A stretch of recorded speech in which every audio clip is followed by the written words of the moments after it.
Me llamo Marta Herrera. Tengo 44 años y soy médica de cuidados paliativos en la Ciudad de México. El 10 de mayo de 2025, exactamente a las 7:15 p.m., mi abuelo Antonio falleció tras una cirugía de emergencia mientras yo esperaba sola en la sala de espera del hospital. Llamé a mi madre, Carmen, 4 veces. No contestó ninguna. 22 minutos después de la primera llamada, me envió un mensaje. Ya estás aquí. Iremos si te necesitamos. Él falleció. Una semana después, en el funeral, el sacerdote abrió un sobre sellado que mi abuelo había dejado. La primera línea decía: «Si Carmen está aquí, no dejen que hable por mí». Pero antes de continuar, verifiquen si ya están suscritos al canal y escriban en los comentarios: ¿desde dónde están viendo este video? Nos encanta saber hasta dónde llegan nuestras historias. La llamada llegó a las 4:12 p.m. de un jueves. Estaba terminando mi turno en el Hospital Ángeles Lomas, sentada en la sala de descanso con una taza de café sin tocar. Sonó mi celular. Hospital General de México. Reconocí el número de inmediato. Llevo 16 años trabajando con la muerte. Uno aprende a leer el tono de voz de alguien incluso antes de que termine la primera frase. La jefa de enfermeras me comunicó con la doctora Adriana Soto. No perdió el tiempo. Señora Herrera, su abuelo Antonio, llegó en ambulancia hace 25 minutos. Obstrucción intestinal aguda. Peritonitis avanzada. Necesitamos operarlo en la próxima hora.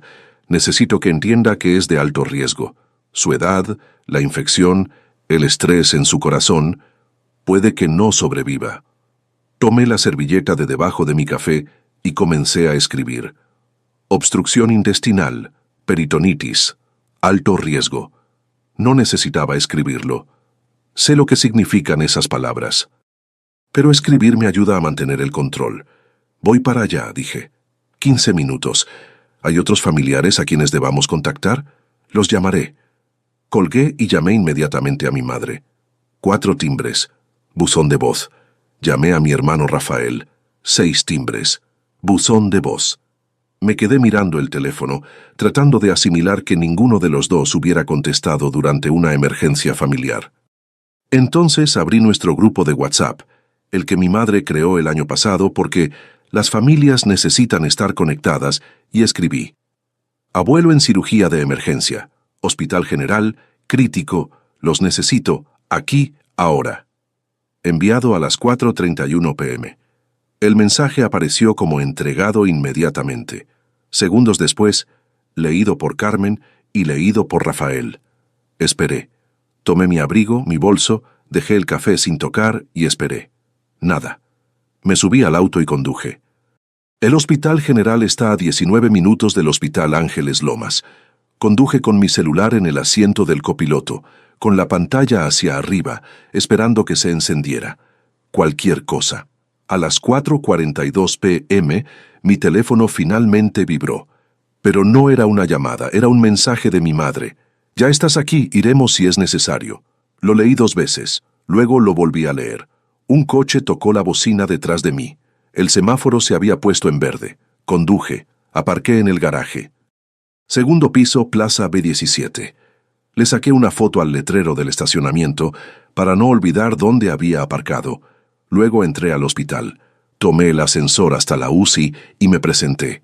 La enfermera, Lucía, me dio una credencial de visitante, número USO 847. ¿Vendrán otros familiares? Dijeron que sí. Mentí. No sé por qué mentí.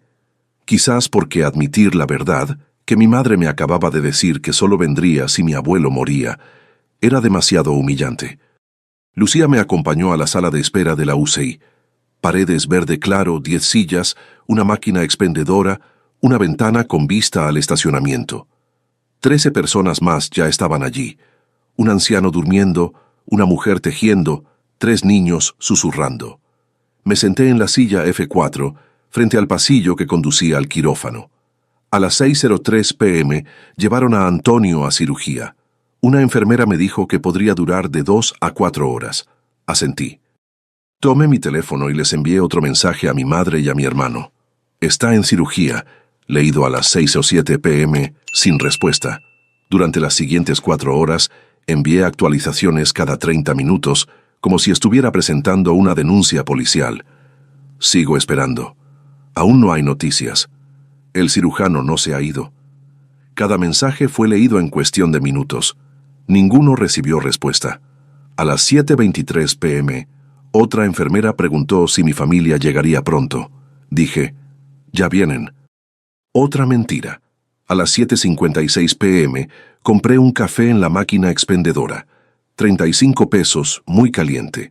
Me quemé la lengua, pero seguí sujetando la taza porque necesitaba tener algo en las manos. Una señora mayor que estaba a mi lado me preguntó, ¿cuánto tiempo lleva esperando? Casi 2 horas. ¿Está su familia con usted? La miré. Quería decirle la verdad. En cambio dije, ya vienen. Ella sonrió. Qué bien. Nadie debería tener que esperar solo.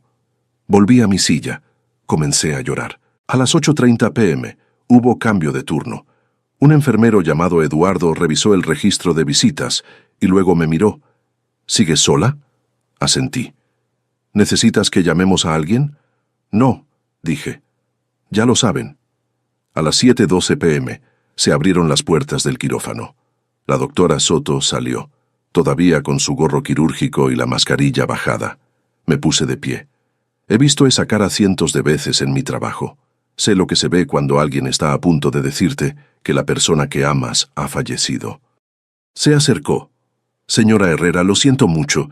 Hicimos todo lo posible, pero su corazón no pudo soportar la intervención. Sufrió un paro cardíaco a las 7:15 p.m.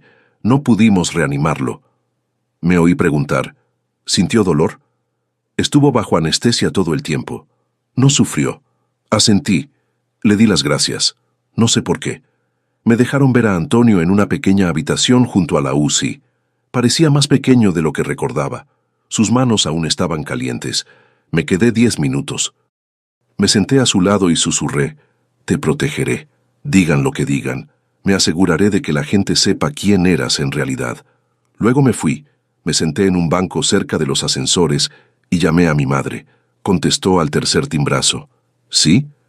Mamá, el abuelo no sobrevivió. Murió en la cirugía. Pausa. 3 segundos. Luego, bueno, lo arreglaremos todo mañana. Esperé algo más. Cualquier cosa. Pero no dijo nada.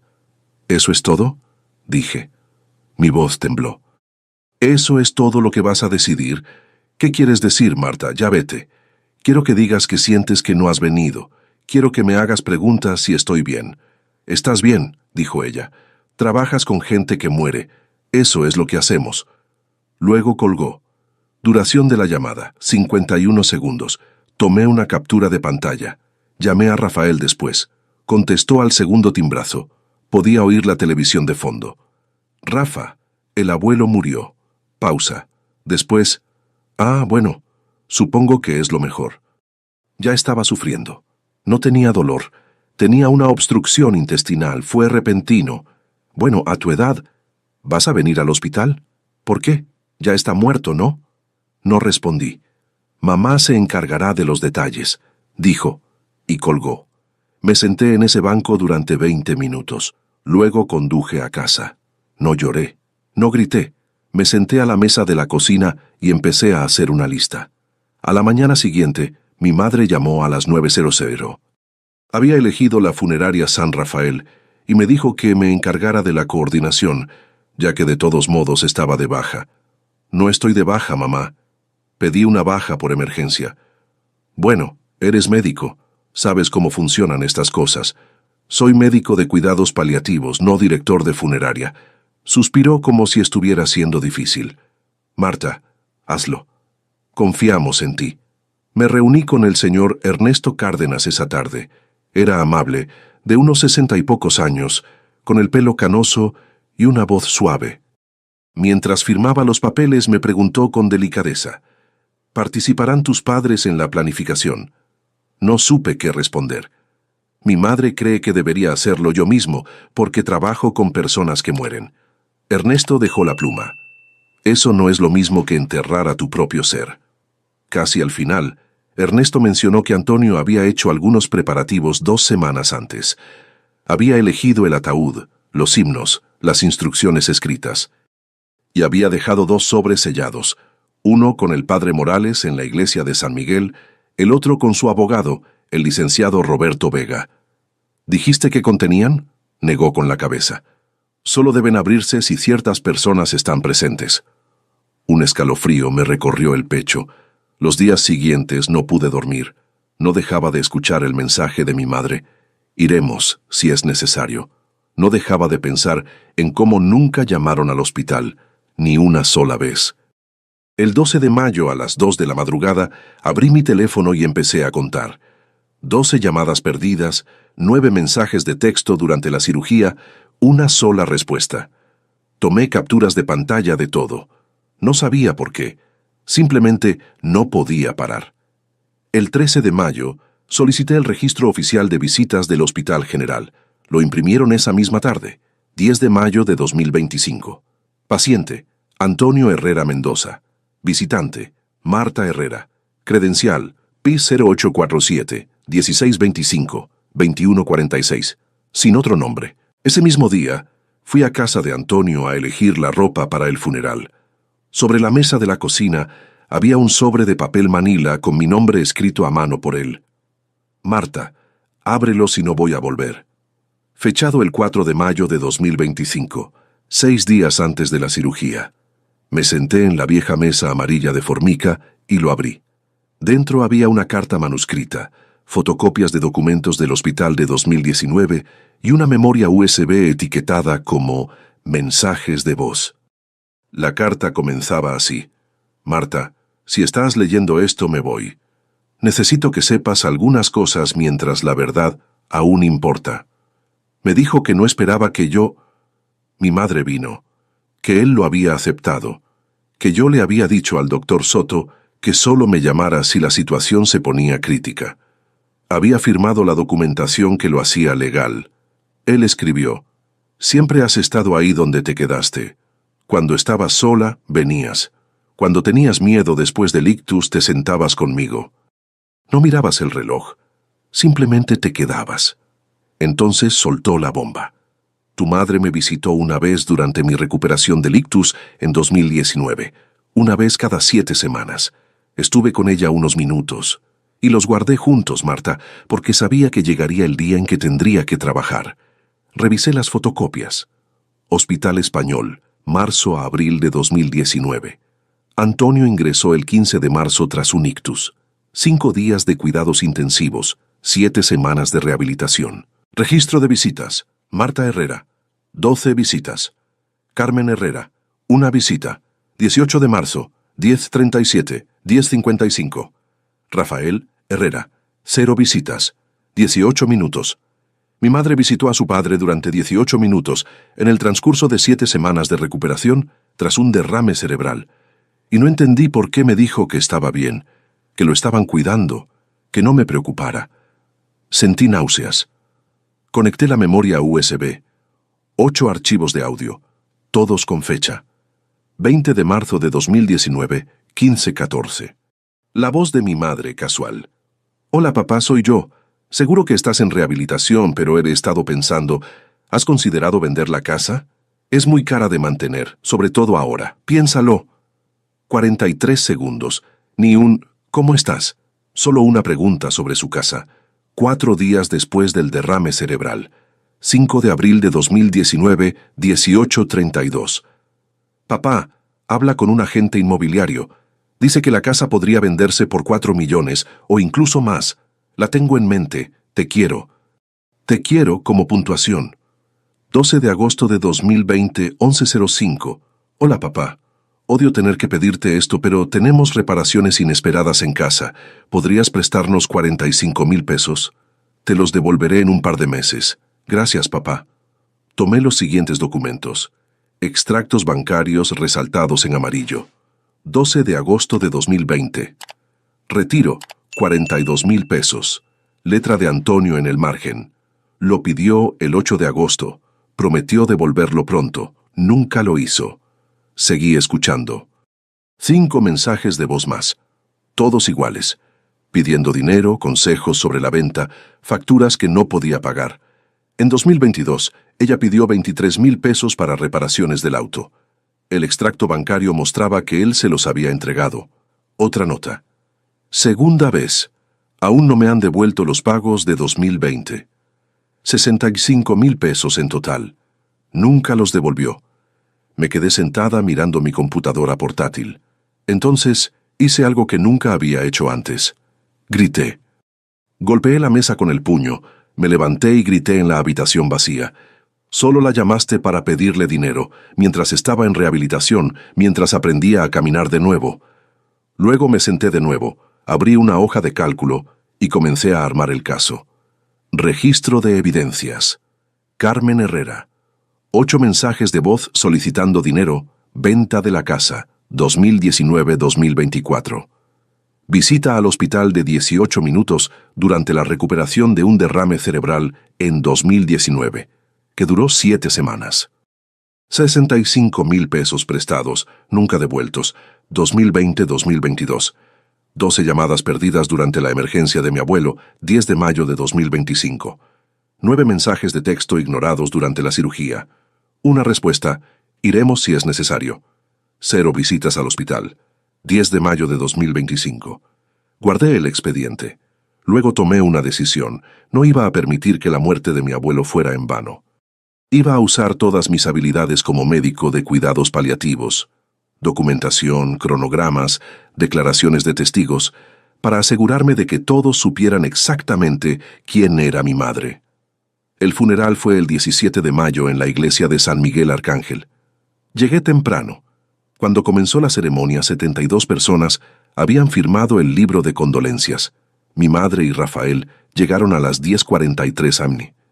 Mi madre vestía azul marino y perlas. Rafael llevaba un traje negro con la mano sobre su codo y el rostro sereno. Se sentaron en el primer banco. Yo me senté 3 filas más atrás. El padre Morales pronunció la homilía. 9 minutos. Habló de la fe de Antonio, de su jardín, de su devoción a su familia. Mi madre se secó las lágrimas con un pañuelo. Cuando terminó la homilía, el padre Morales hizo una pausa. «Hay algo más». Extendió la mano hacia el púlpito y sacó un sobre sellado con cera roja. La letra de Antonio estaba en el anverso. Antonio me dejó esto 6 días antes de su operación. Me pidió que lo abriera solo si ciertas personas estaban presentes. Miró directamente a mi madre. El sobre decía, «Si Carmen está aquí, no lo lea en voz alta. Entrégueselo a Marta en privado». Se hizo el silencio en la sala. El rostro de mi madre palideció. Rafael susurró, «¿Qué es eso?». El padre Morales bajó y me lo entregó. «Quería que lo tuvieras a solas». Mi madre se puso de pie. «Es la letra de mi padre. Tengo derecho a tenerla». «Los deseos de y tu sacerdote fue claro, Carmen», dijo el padre Morales con calma. Luego regresó y continuó la misa. Me levanté, fui al baño, me encerré en un cubículo y abrí el sobre. Carta de 2 páginas, papel color crema, tinta azul. «Marta, si lees esto, me voy». Y Carmen apareció en mi funeral, en 2019. Cuando tuviste un derrame cerebral, me visitaste una vez. 18 minutos. Mucha gente preguntando por la venta de la casa. Guarda el registro. Guarda los extractos bancarios de cuando pagaste 42,000 pesos en 2020 y 23,000 en 2022. Guarda los registros de las llamadas que te hacen una vez al mes, siempre los domingos, siempre durante 6 minutos. Le dijo a la doctora Soto que solo te llamaría si me ponía en estado crítico. Firma el papel, tranquila. No te mueras esperando a que se preocupe. Te caíste, Marta. Siempre lo tienes. Eres la chica que lo necesita. Ella es la chica que cree, pero no la que lo merece. La casa es tuya. El testamento está archivado. El padre Morales tiene una copia. El licenciatario Vega tiene otra. Carmen se sentirá asqueada. Dirá que me manipulaste, que estabas senil. Déjala. Tienes los registros, los extractos, las llamadas. La verdad es simple. Ella quería lo que aparentaba, no quien era. No dejes que renuncie. Abuelo Antonio. Doblé la carta, salí y me subí al coche. Me senté allí con el sobre en el regazo. Y por primera vez desde el 10 de mayo, lloré. no de tristeza, de rabia y de algo más, claridad. Pero había algo más que Antonio había dejado, algo que aún no había encontrado, y eso estaba a punto de cambiarlo todo. Esa noche hubo una reunión en casa de Antonio, tradición, después de un funeral. Se presentaron 28 personas. Mi madre y Rafael llegaron tarde. A las 3:45 p.m. estaba en la sala con la carta de Antonio en la mano. Tengo algo que el abuelo quería que todos supieran. Mi madre se puso de pie. Marta, este no es el momento. Siéntate, Carmen. El padre Morales estaba cerca de la chimenea. Su voz era tranquila pero firme. Antonio pidió testigos. Quédense. Mi madre se sentó. Leí la carta en voz alta, cada palabra. No la edité, simplemente la leí. En 2019 me visitó una vez. 18 minutos. 14 de ellos preguntando sobre la venta de la casa. Guardé los extractos bancarios de cuando pidió prestados 42,000 pesos en 2020 y 23,000 en 2022. Es la hija que crié, pero no la hija que merecía. Cuando terminé, doblé la carta y miré a mi madre. Tenía la cara roja. Rafael miraba al suelo. Mi tía Verónica se levantó y se fue sin decir palabra. Fue mi padre, dijo mi madre con voz temblorosa. ¿Dónde estabas cuando se estaba muriendo?, pregunté. Silencio. Me enviaste un mensaje. Iremos si es necesario. ¿Te acuerdas? Estábamos ocupados. Ya estabas allí. Porque le pidió al hospital que no te llamara. Porque te habíamos preparado para que no esperaras nada. Tomé mi teléfono. Me dejó la casa. El testamento está registrado. Si quieres impugnarlo, adelante. Tengo recibos de 6 años para mostrarle al juez. Mi madre tomó su abrigo y se fue. Rafael la siguió sin mirarme. Me quedé en la habitación de Antonio, rodeada de gente que apenas conocía, y sentí algo que no había sentido en una semana. Alivio. Pero no duró mucho. 4 días después, recibí una llamada del licenciado Roberto Vega, abogado de Antonio. Marta, hay algo que necesitas ver. Antonio me dejó un segundo. Me dijo que te lo daría 2 semanas después del funeral. Me reuní con él en su oficina a la mañana siguiente. Me entregó un sobre más pequeño. Este estaba sellado con cinta adhesiva transparente y tenía la etiqueta Marta. Se abre el 24 de mayo de 2025. Dentro había una nota manuscrita y una memoria USB. La nota decía: Marta, si estás leyendo esto, el funeral ha terminado y has leído mi primera carta. Bien. Ahora necesito que veas lo que has aprendido. Esta es la parte que Carmen jamás podrá explicar. Solo yo decido qué hacer con Míralo. Confío en ti, abuelo. Llegué a casa, conecté la memoria USB a mi computadora portátil y abrí el único archivo. Antonio, confesión, 6 mayo 2025, pon MP4. El video se abrió. Antonio estaba sentado en su sala frente a una cámara en un trípode. Llevaba sus gafas de lectura y un cardigan. La fecha en la esquina indicaba 6 de mayo de 2025, 8 días antes de la cirugía. Respiró hondo y comenzó. Transcripción de la confesión en video de Antonio. Me llamo Antonio Herrera Mendoza. Tengo 81 años. Hoy es 6 de mayo de 2025. Grabo esto porque sé que no me queda mucho tiempo, no porque esté enfermo, aunque mi médico dice que mi corazón ya no es lo que era, sino porque he decidido dejar de fingir. Tengo una hija, Carmen. Tiene 48 años. Y durante 48 años me he dicho a mí mismo que soy una buena persona que solo está ocupada, que me importa, pero no sé cómo demostrarlo, que pido demasiado. Pero no tengo más tiempo. En 2019 sufrí un derrame cerebral. 7 noches, semanas de rehabilitación aprendiendo a caminar de nuevo. Carmen me visitó una vez, 18 minutos, y pasé la mayor parte del tiempo preguntándome si había pensado en vender mi casa. No me preguntó cómo me sentía, no me preguntó si tenía miedo, me preguntó por 2 raíces. Desde entonces me ha llamado una vez al mes, siempre los domingos, siempre 6 minutos. Lo cronometré porque quería saber si me lo estaba imaginando. No estaba ahí. Me ha pedido 65,000 pesos en los últimos 6 años. Le prometí que se los devolvería. Nunca lo hice. No le pedí que me los devolviera porque no quería pelear. porque quería creer que todavía me quería, pero no me quiere y ahora lo sé. Así que me voy de mi casa con mi hijita Marta. No porque Carmen no valga la pena, aunque no se lo merece, sino porque Marta es la única que vale la pena. Cuando estoy solo, bebo vino. Cuando tenía miedo lo oí. No mires el reloj. No dije nada. Déjalo pasar. Carmen, si vienes, quiero que me aclares algo. No eres mala persona, pero no eres la chica que lo necesita. No voy a gastar lo que me hace perder la vida fingiendo que lo eres. Marta, te amo. Gracias por ser mi esposa cuando más te necesitaba. Eso es todo. El video terminó.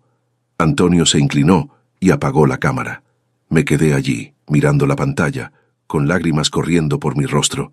Entonces respondí, y noté algo. Al fondo, en el estante detrás de Antonio, había un pequeño dispositivo negro, una cámara apuntando al sofá. Pausé el video, hice zoom y sentí un nudo en el estómago. Antonio estaba grabando todo. Tomé mis llaves y conduje hasta su casa. Fui directamente a la sala, aparté los libros de la estantería y la encontré. Una pequeña cámara inalámbrica, aún activa, grabando en una cuenta en la nube. Inicié sesión con la contraseña que Antonio había escrito en una nota adhesiva dentro del sobre.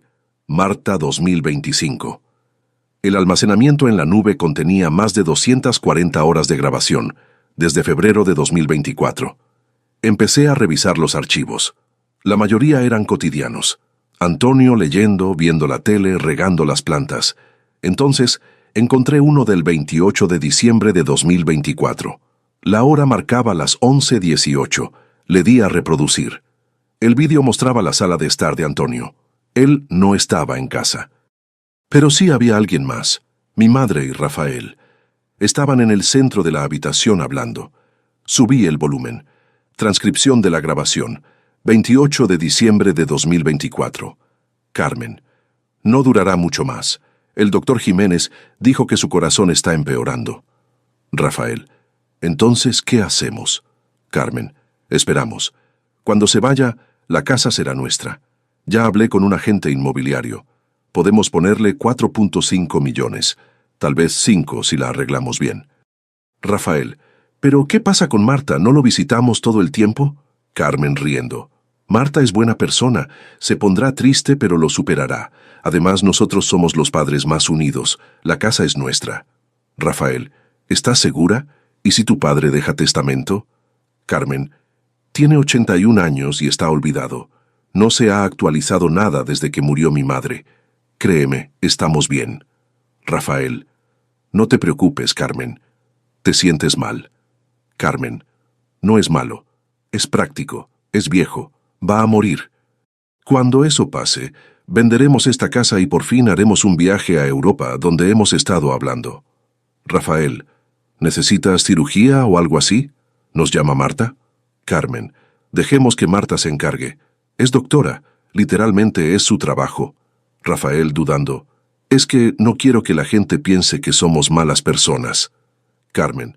Nadie no pensará nada, Rafael. Iremos al funeral. Lloraremos. Diremos cosas bonitas. Eso es todo lo que la gente recuerda. El video continuó durante 4 minutos más. Hablaron de contratistas, preparativos, gastos de cierre. Luego se fueron. Me quedé paralizada. Rafael lo sabía. Sabía que mi madre estaba esperando la muerte de Antonio. Sabía que planeaban vender la casa incluso antes de que el cuerpo se enfriara, y aceptó. Tomé mi teléfono y llamé al licenciado Vega. Necesito verlo, ahora mismo. La oficina del licenciado Roberto Vega estaba en el 3er piso de un edificio en el centro de la Ciudad de México. Al entrar, le entregué la memoria USB sin decir palabra. Vio las grabaciones, todo, la confesión de Antonio, la grabación de la cámara oculta de mi madre y Rafael en diciembre. Cuando terminó, se recostó en su silla y dijo, «Su abuelo era más astuto que la mayoría de los abogados que conozco». «¿Podemos usar esto?», pregunté. «Por supuesto». Abrió una carpeta en su escritorio. Antonio actualizó su testamento el 9 de mayo de 2025. Le dejó la casa y todos los bienes.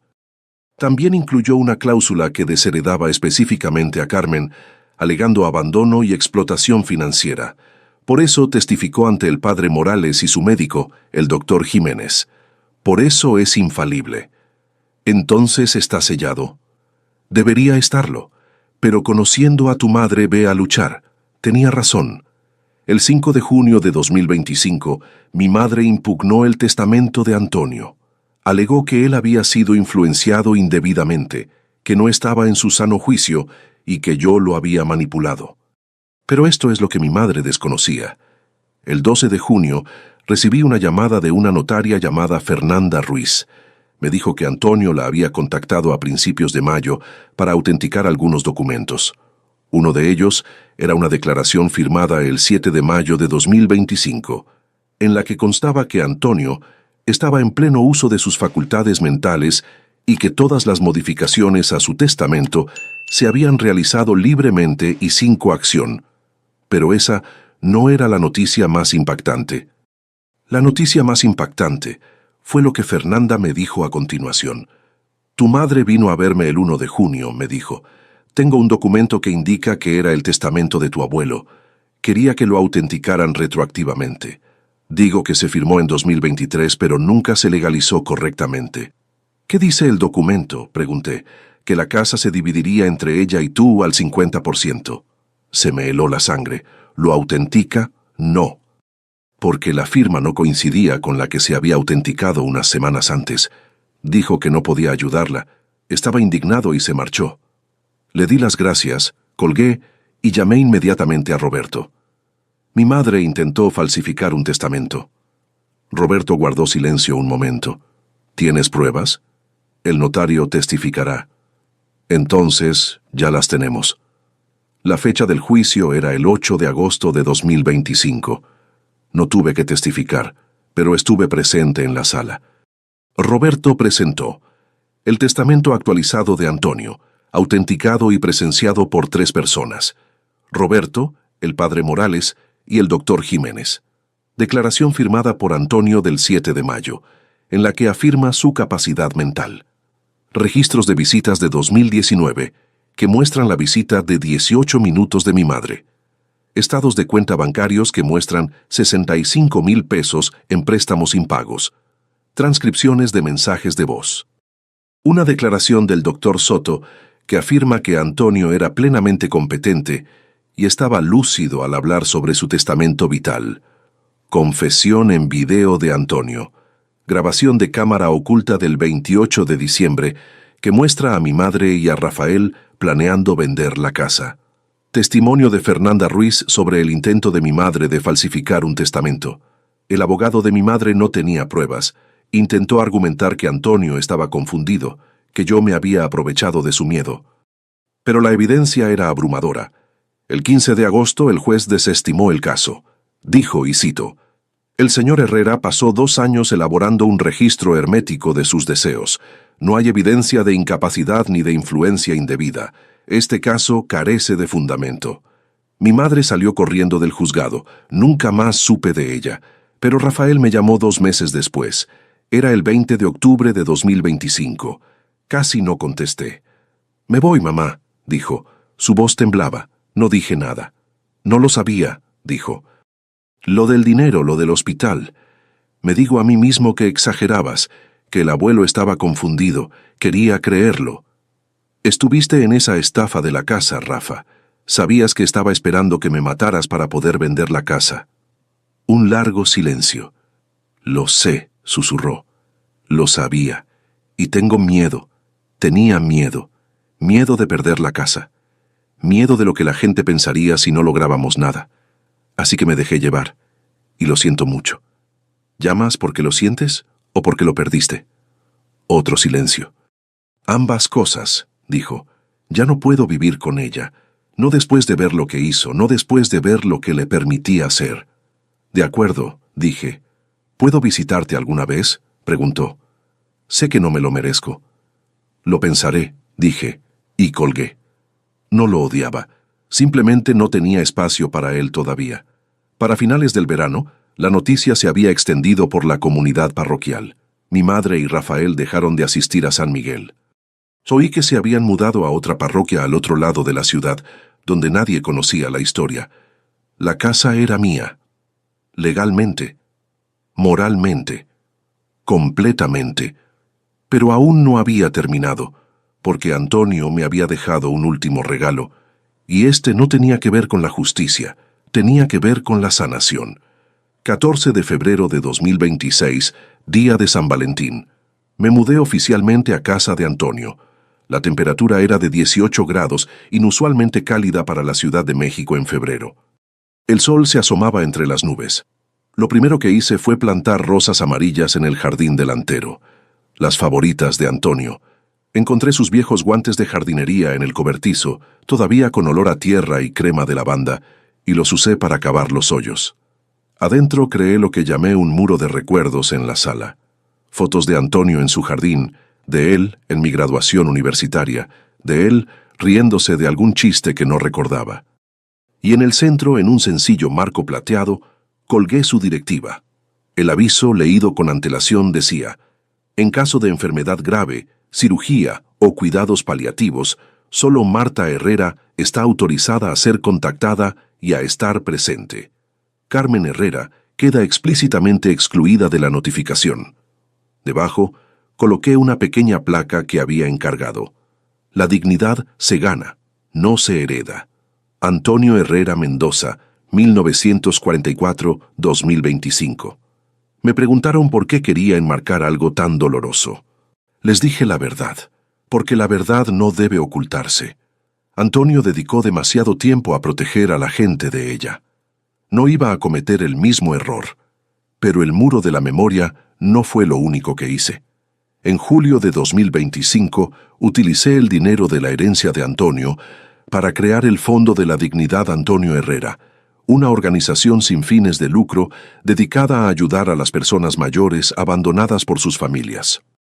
El fondo ofrece 3 cosas. Primero, asistencia legal para personas mayores que actualizan testamentos, directivas anticipadas y poderes para la atención médica. 2. Servicios de documentación que ayudan a las personas mayores a crear testimonios en video, organizar sus registros financieros y reunir pruebas si sospechan de explotación. 3. Apoyo de emergencia.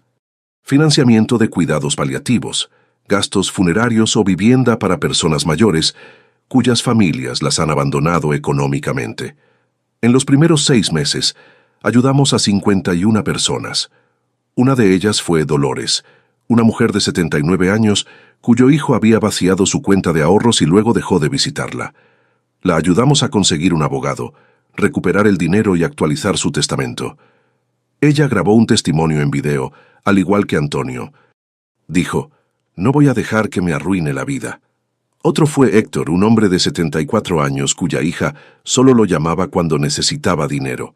Lo ayudamos a establecer un testamento vital que la excluía explícitamente de las decisiones médicas. Cuando falleció 8 meses después, se respetaron sus deseos. Su nieto, quien lo visitaba semanalmente, heredó todo. Cada vez que ayudaba a alguien, pensaba en Antonio sentado en su habitación, grabando ese video. Sabía que él no estaría presente para verlo. Pero sabía que importaría. Sigo trabajando en el Hospital Ángeles Lomas, pero ahora cuando veo las señales de alerta, el niño ausente, la llamada que nunca llega, el repentino interés en los testamentos, no me limito a añadir un documento al expediente del paciente. Les hablo de Antonio, les digo que tienen opciones, les digo que no tienen que morir esperando a que alguien se preocupe por ellos. A finales de agosto de 2025, recibí una llamada de una mujer cuya madre estaba en cuidados paliativos. Su hermano no la había visitado en 4 semanas, pero había llamado 3 veces preguntando por la casa. ¿Qué hago?, preguntó. Pensé en Antonio. Pensé en los registros de visitas, los mensajes de voz, la confesión en vídeo. Documéntalo todo, le dije. No para castigarlo, sino para proteger las decisiones de tu madre. Pregúntale qué quiere y luego respétalo. Aunque eso signifique que al final no estará presente. Sobre todo entonces. La llamada duró 13 minutos. Al terminar, miré el registro de visitas enmarcado que tengo en mi escritorio, el del 10 de mayo de 2025, donde solo aparece mi nombre. Lo guardo ahí.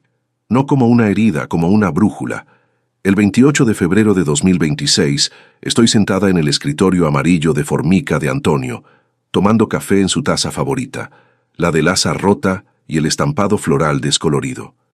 Afuera florecen las rosas amarillas. Pienso en aquella noche en la sala de espera de la UCI, en cómo me senté sola, mintiendo a las enfermeras, encubriendo a gente que no lo merecía, en cómo sostenía aquella taza vacía solo para tener algo en las manos.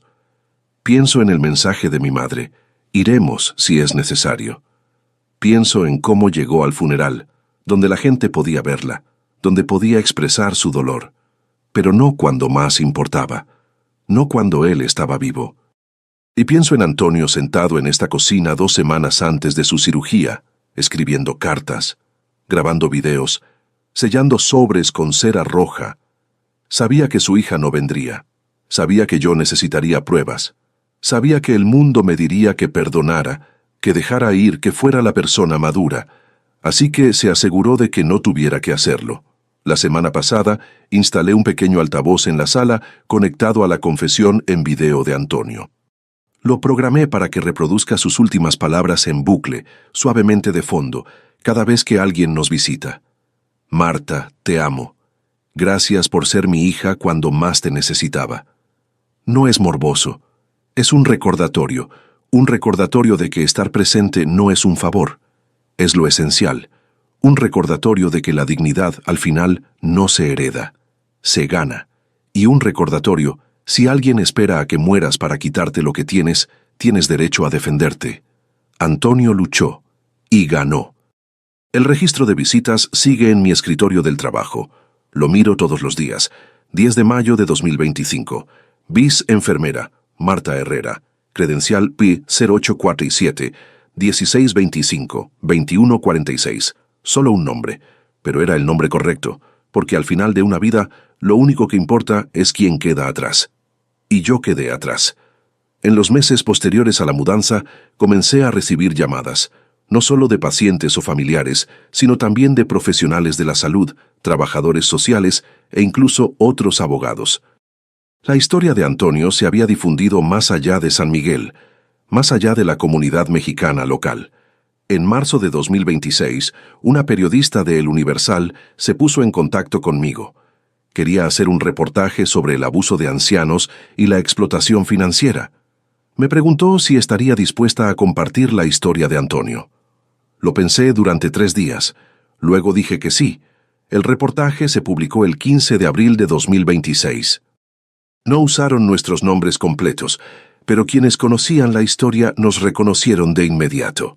La respuesta fue abrumadora. En una semana, el Fondo Antonio Herrera a la Dignidad recibió más de 200 mensajes. Personas que compartían sus propias historias de abandono. Niños desaparecidos, nietos que solo aparecían cuando necesitaban dinero. Familias que esperaban los testamentos como buitres acechando a su presa moribunda. Una mujer escribió: mi madre tiene 86 años. Mi hermano no la ha visitado en 2 años, pero llama todos los meses preguntando cuándo vas a actualizar su testamento. Gracias por darme el valor para hablar. Otro hombre escribió: pasé 3 días solo en el hospital mientras mi padre agonizaba. Mi hermana apareció en el funeral con un vestido negro nuevo. Tu historia me hizo sentir menos loco. Leí todos los mensajes. Lloré con algunos, me indigné con otros, pero el que más me impactó fue el de una enfermera de Guadalajara. Trabajo en cuidados paliativos. Veo esto constantemente. Las familias desaparecen hasta que hay dinero o propiedades en juego. Nadie habla de ello porque es vergonzoso. Gracias por romper el silencio. Yo también voy a empezar a documentarlo. Fue entonces cuando me di cuenta. Esta no era solo la historia de Antonio, era la historia de miles de personas. Y guardaron silencio durante demasiado tiempo. En mayo de 2026 ampliamos el Fondo para la Dignidad. Contratamos a 2 abogados a tiempo completo, una trabajadora social y un documentalista. Empezamos a ofrecer talleres gratuitos, cómo proteger sus decisiones al final de la vida, entendiendo las directivas anticipadas y documentando el abuso financiero a las personas mayores. 83 personas asistieron al primer taller. Al final, Una mujer de 72 años llamada Irene levantó la mano. «Tengo una pregunta», dijo. «Si mi hijo solo me llama cuando necesita dinero, ¿puedo excluirlo de mi testamento?»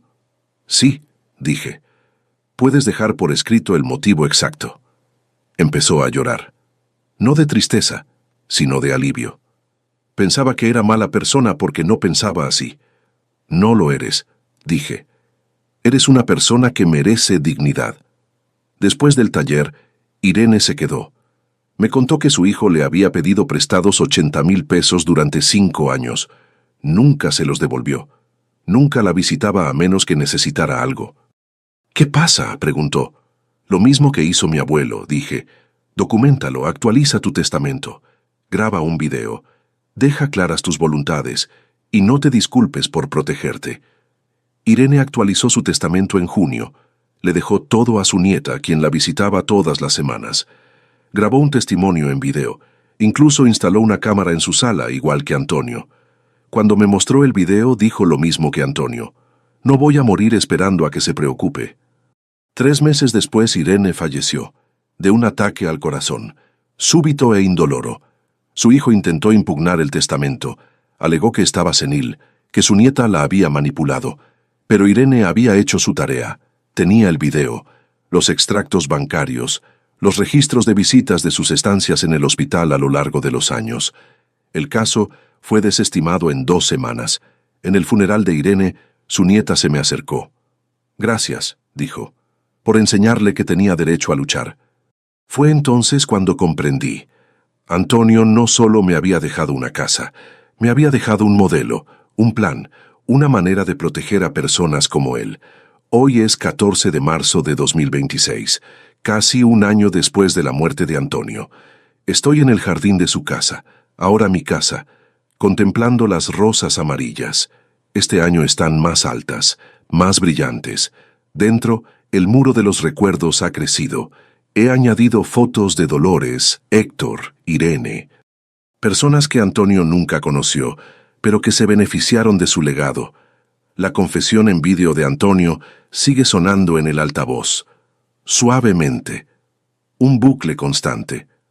«Marta, te quiero. Gracias por ser mi hija cuando más te necesitaba». A algunos visitantes les resulta extraño, pero la mayoría lo entiende. Es un recordatorio de que la presencia importa, que la dignidad importa, que la verdad importa.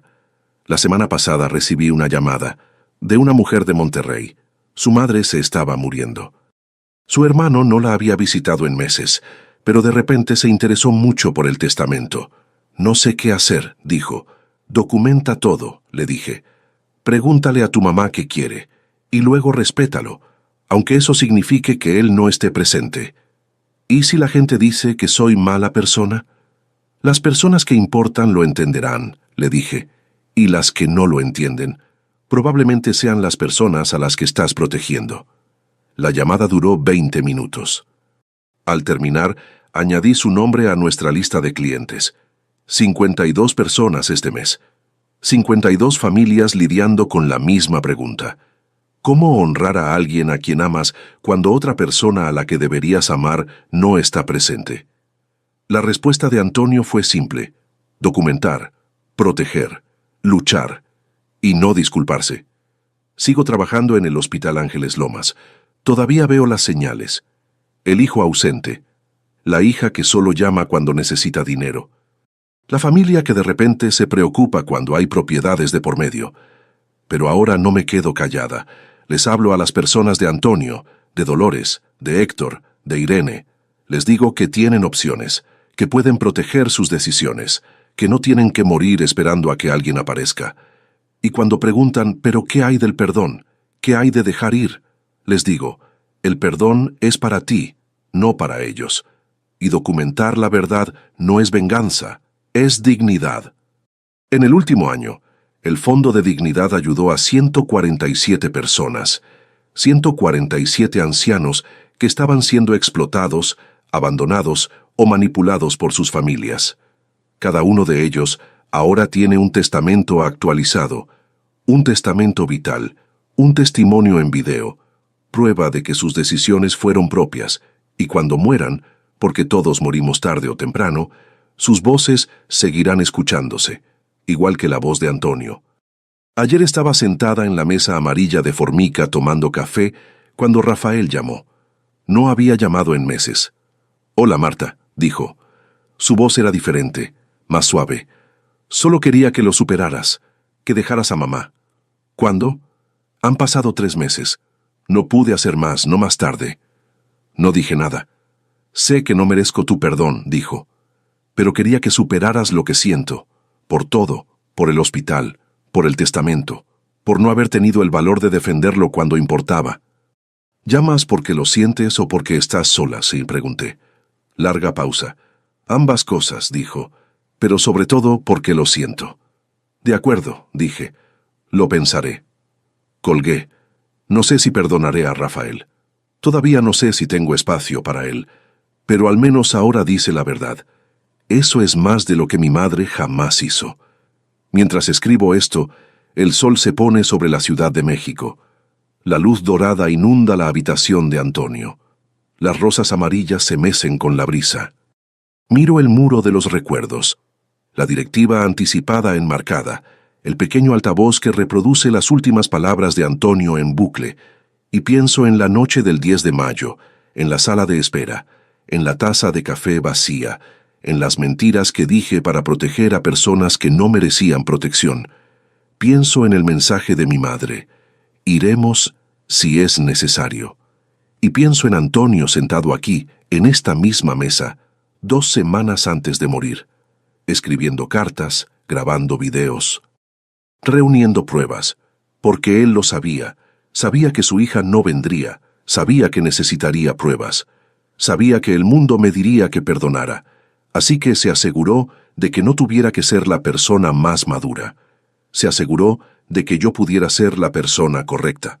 El registro de visitas sigue en mi escritorio. 10 de mayo de 2025. Visitante: Marta Herrera. Placa V0847 1625 21P46. Un nombre, pero era el nombre correcto, porque al final lo único que importa es quién se quedó. Y yo me quedé. Ahora, si te gustó esta historia, suscríbete y cuéntame en los comentarios qué parte te impactó más. Y no olvides hacerte miembro para acceder a videos exclusivos que no publico aquí. Nos vemos allí.